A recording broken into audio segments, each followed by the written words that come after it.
भय लोक हे सगळं एकच काय कुटुंब आहे. भगवंत सांगतात वितराग भय क्रोधा, वितराग भय क्रोधा हे सगळं एकत्र घेतलंय. वितराग भय क्रोधा.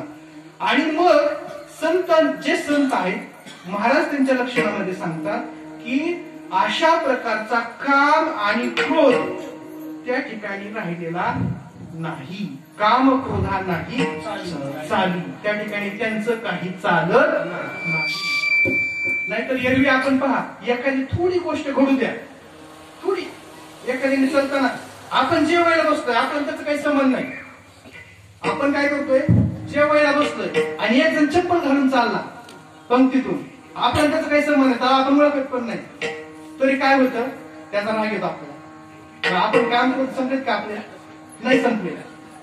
काम आणि क्रोध दोन्ही काय म्हणून त्या संतांचे काय झाले, काम क्रोध संपले. याच्यात अनेक उदाहरण आहेत, दृष्टांत द्यायला आपल्याकडे वेळ नाही. नागबाबांचा दृष्टांत एवढं 108 वेळा अंगावर थुकला, बाबांना क्रोध नाही. नंतर एक परदेशी त्या ठिकाणी अतिथी आला, नागबाबांच्या पत्नीच्या पाठीवर बसला त्या वडत असताना, तरी क्रोध नाही.